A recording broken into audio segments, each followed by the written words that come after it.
You are listening to PastThink.com audiobook. Please like and subscribe, thank you. Chapter 7. Lin Cheung is branded and banished to Zhangzhou district. Luda has a big row in Yizhu forest. When the bodyguard of the Marshal Gao Qiu seized Lin Cheung, and were going to behead him on the spot, Lin Cheung called out that he was being wronged.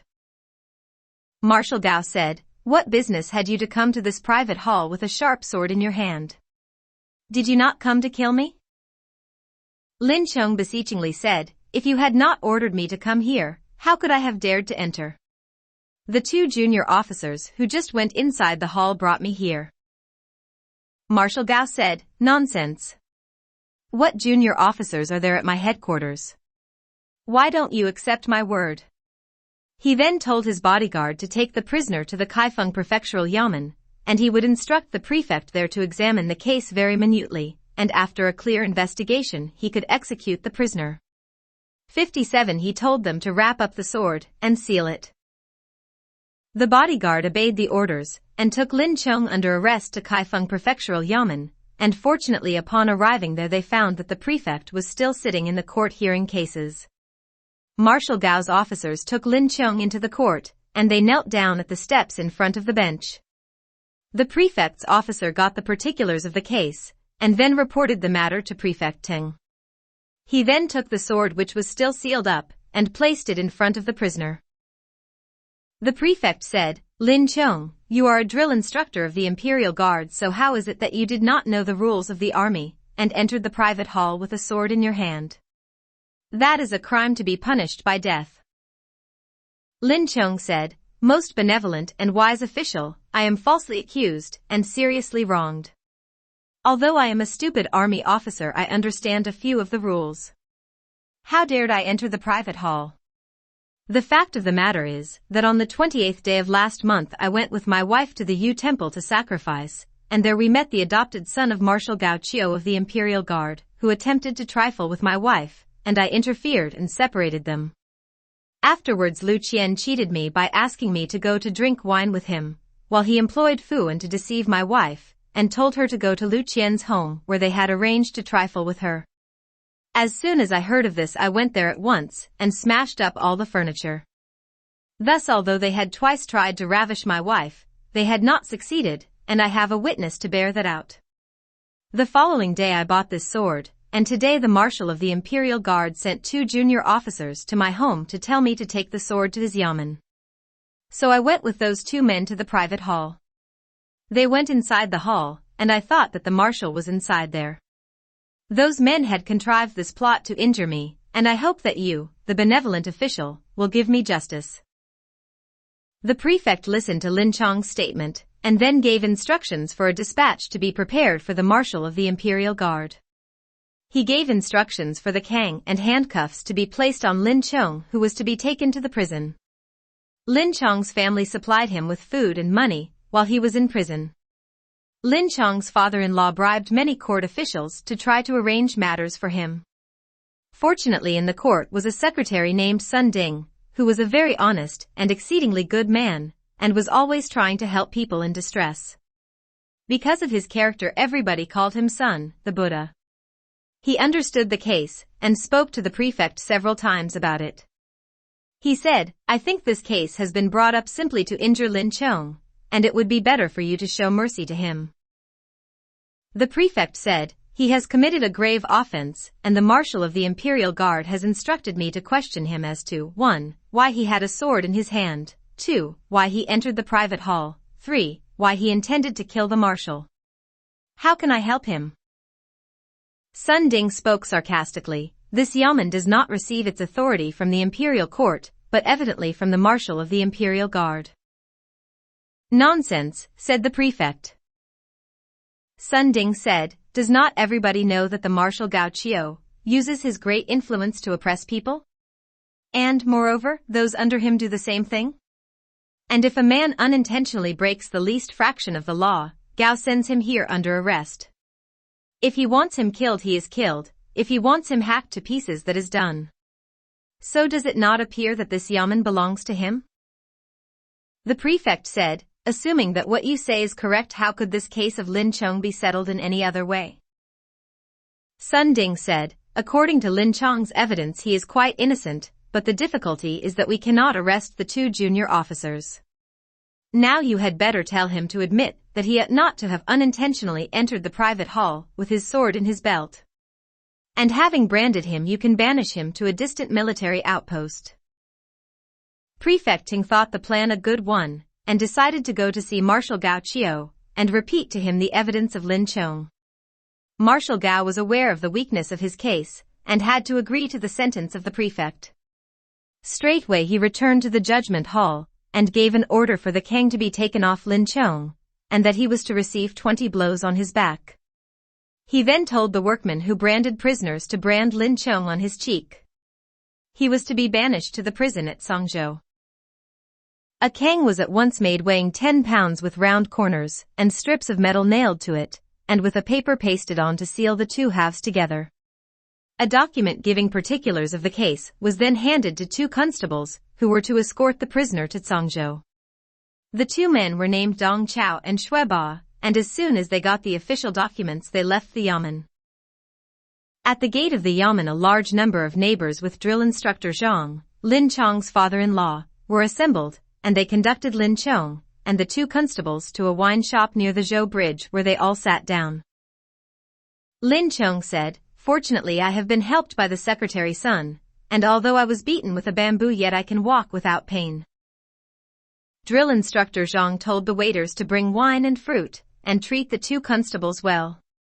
After they had drunk a few cups of wine, drill instructor Zhang took out some silver, and presented it to the constables. Lin Chong, raising his handcuffed hands to his father-in-law, said, "Please listen to what I say. This year I have had misfortunes, and since I offended Master Gao I have been wrongly prosecuted. Today I wish to speak to you, and request your attention. I am indebted to you for your kindness. 3 years ago you gave me your daughter, and since that time we have had no quarrels.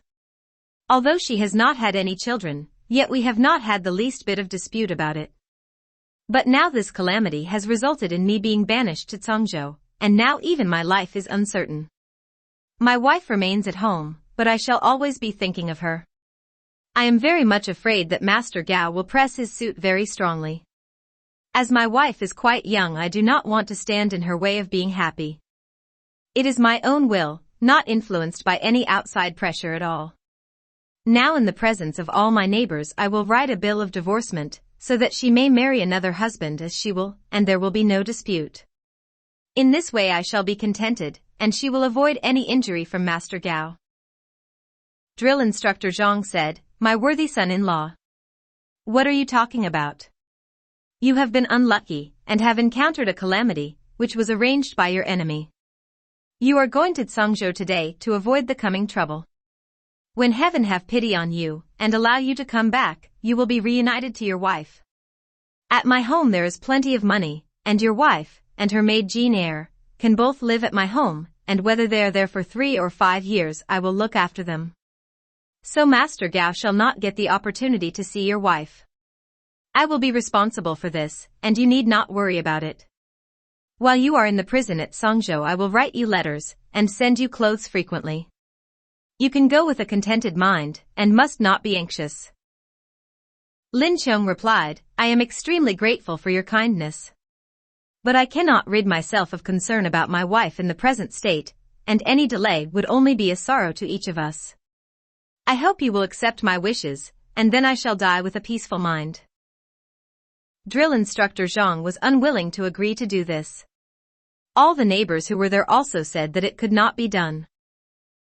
Lin Chong said, "If you will not do as I wish I swear on my oath that when I return from prison I shall not live with my wife."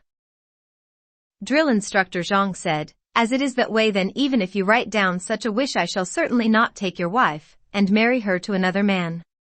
He then told the waiter to buy a sheet of paper, and then find a man who could write a letter. Upon the arrival the letter writer Lin Chong dictated the following.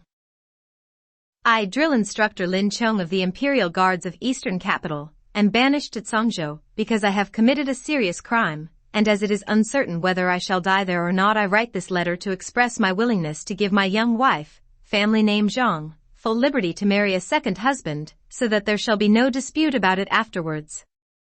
This is certainly my wish, and there shall be no obstacle in the way of this being done. I have therefore written this document, so that hereafter it may be proof of my desire.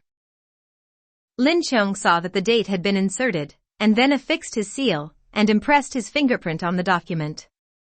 When this had been completed, he went to hand the document to drill instructor Zhang, but the former's wife just then arrived, bewailing loudly.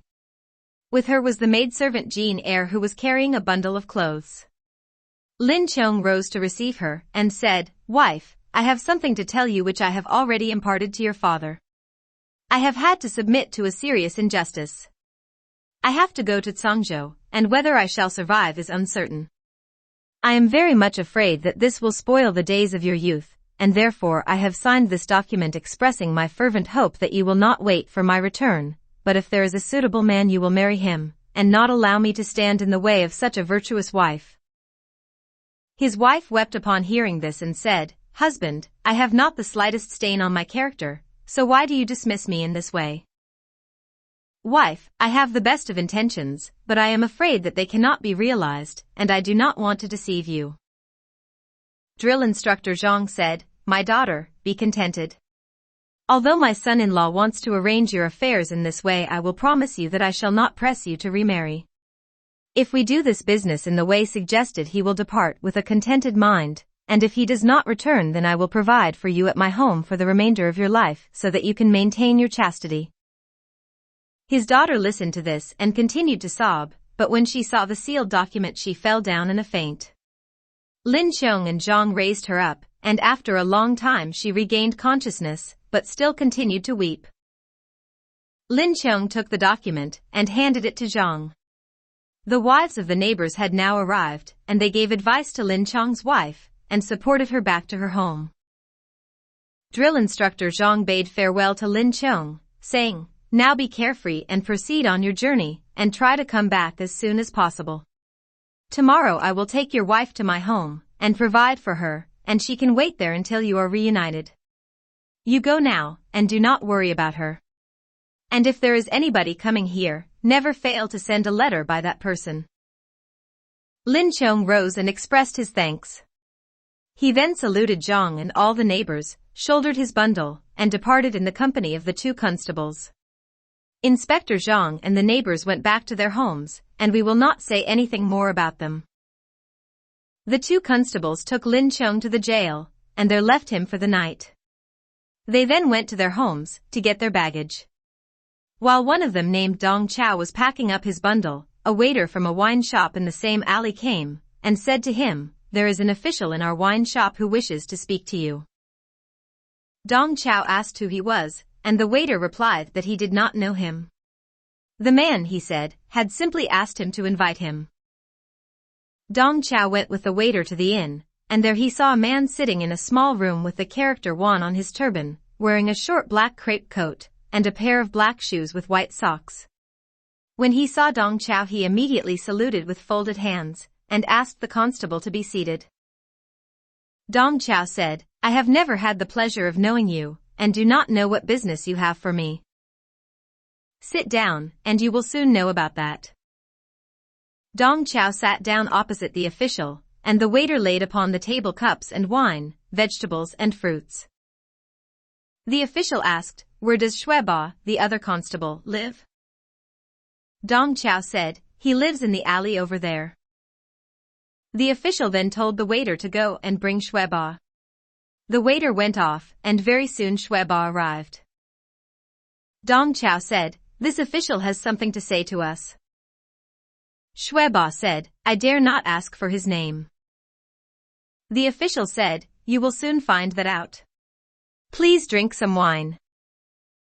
The three men sat down, and very soon the waiter brought them some warm wine.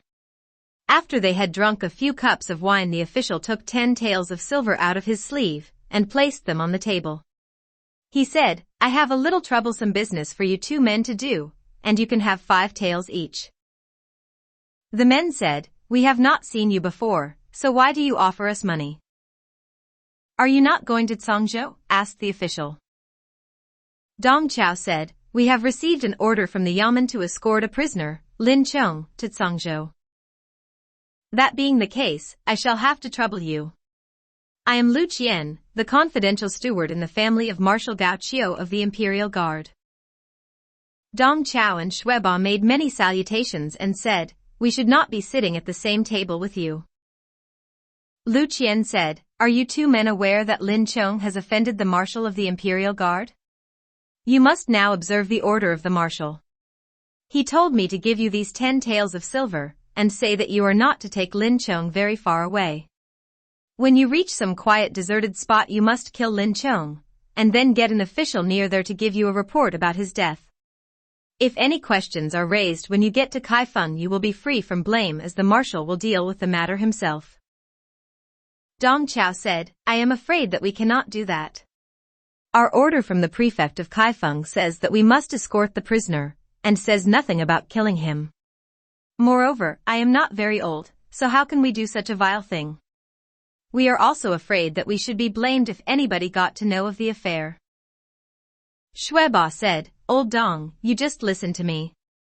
You must not forget that even though Marshal Gao Qiu condemns us both to death we have to obey him. Moreover, he has sent this official to give us this money. Let us talk no more about it, but just divide the money. When we have done the deed Marshal Gao will be grateful to us, and will find us something to do. There is a wild deserted forest, let us dispatch him there.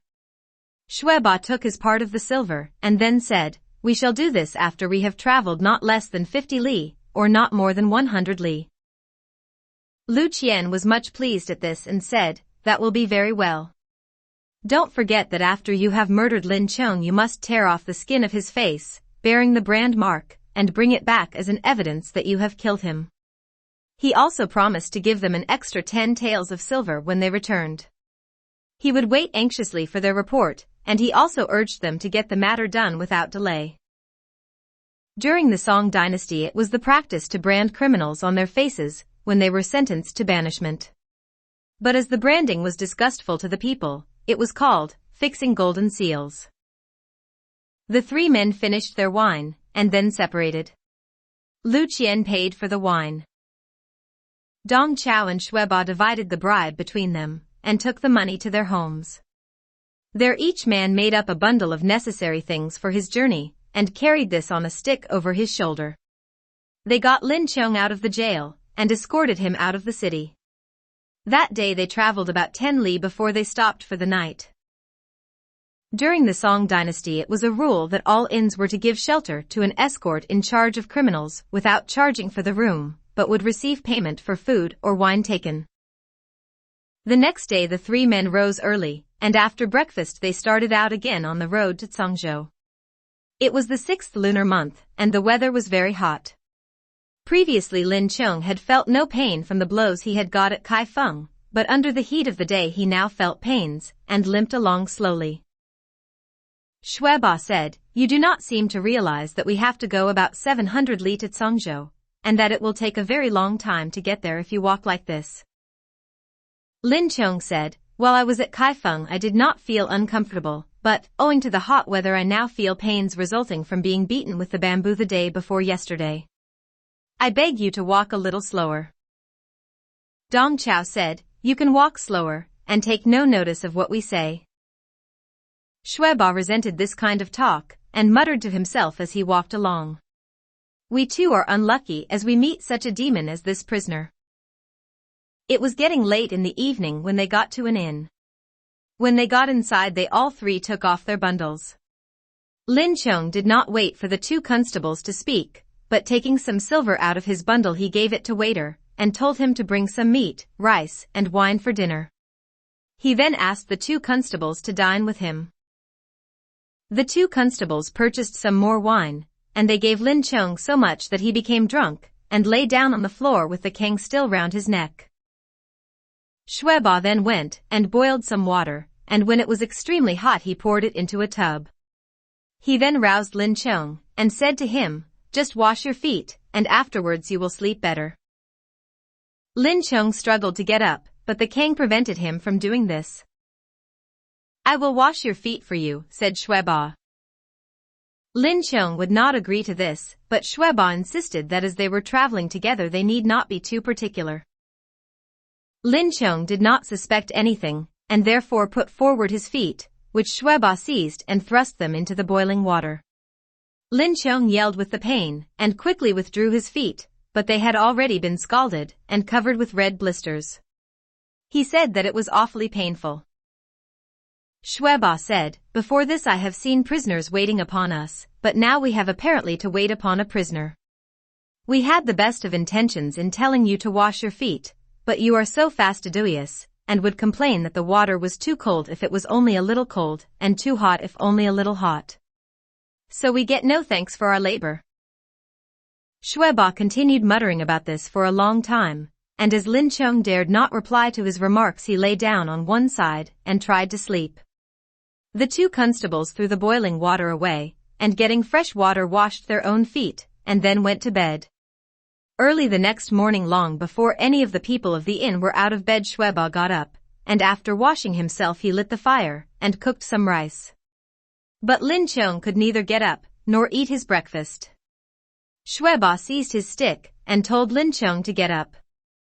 Dong Chao, seeing the difficulty, unloosened a pair of new straw sandals from his belt, and told Lin Chong to put them on.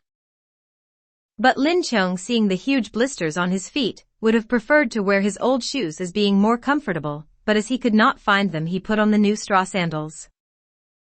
They then paid for the wine they had had, and escorted Lin Chong out of the inn about 5 a.m. After walking about a li, the blisters on Lin Chong's feet, caused by the new straw sandals, burst, and the blood oozed out. Walking was extremely painful, and he could not suppress his groans. Shueba abused him, saying, "If you can walk, then walk quickly, and if you don't walk quickly I shall have to use this stick to make you get on." Lin Chong said, "Have pity on me. I dare not go slow and so delay our journey.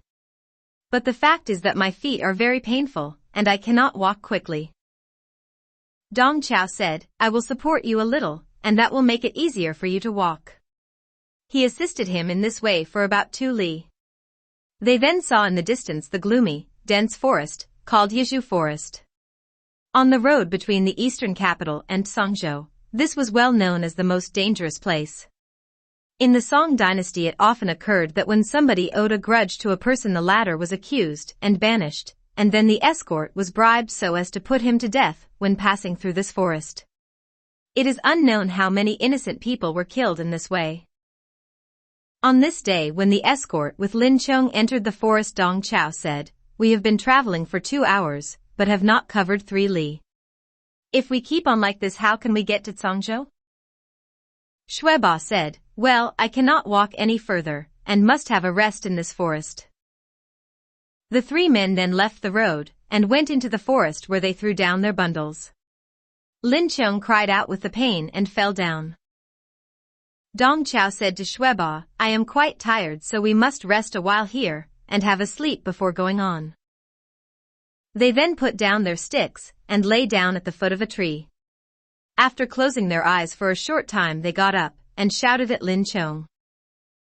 Lin Chong asked, "What is the matter with you?" "There is no place here where we can lock you up, so we do not care to sleep as you might escape."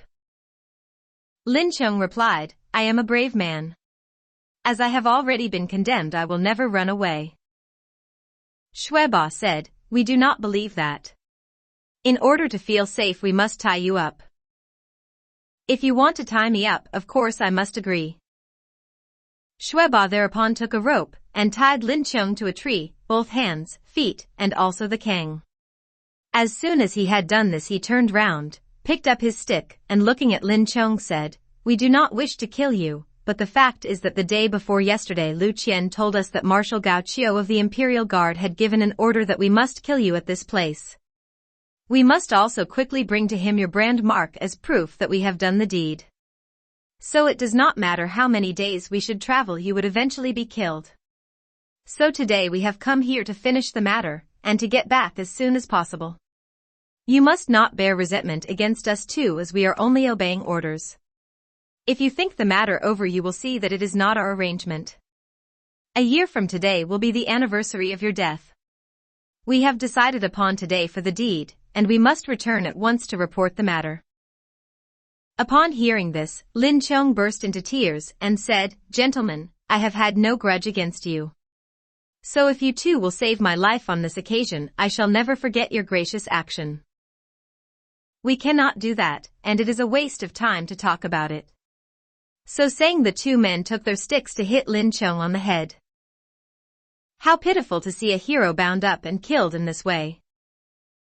On the way to hell no one is found. Lin Chong's soul will now be roaming round. We will now relate what eventually happened to Lin Chong's life. Footnote 57. In Imperial China, positions in the Imperial Civil Service held dual administrative and judicial roles. These positions are conventionally translated as governor, prefect, and magistrate, at the provincial, prefectural city, and county town levels of responsibility respectively.